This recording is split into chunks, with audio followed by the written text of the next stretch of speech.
2025 জীবন বিজ্ঞান চিত্র সাজেশন। মাত্র 2টি চিত্র তোমরা প্র্যাকটিস করে যাও। এই দুটির মধ্যে তোমরা একটা কমন পাবে।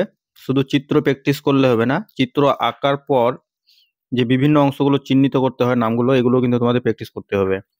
চিত্র আঁকার জন্য তোমাদের 3 নাম্বার, আর সঙ্গে যেগুলো দেওয়া থাকবে ওগুলো কিন্তু 2 নাম্বার, টোটাল 5 নাম্বার। তো চিত্রের পাশাপাশি যেমন অক্ষি গোলকের যে চিত্রটা আছে, তোমরা যেগুলো প্র্যাকটিস করবে, করোয়েড, অপটিক স্নায়ু, আইরিস, পিতবিন্দু, lens, cornea, vitreous humour, retina, এগুলো অবশ্যই কিন্তু একদম গুরুত্ব সহকারে প্র্যাকটিস করবে। দেখো, তো অক্ষি গোলকের চিত্র কিন্তু তোমাদের এবার পরীক্ষায় আসছেই। এছাড়াও তোমরা প্রতিবর্ত চাপের যে চিত্রটা, এটাও দেখে যাবে।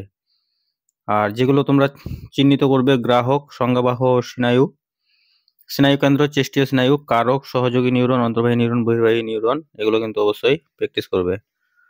তো নিউরনের প্রতিবর্ত চাপের চিত্রটা দেখে নাও।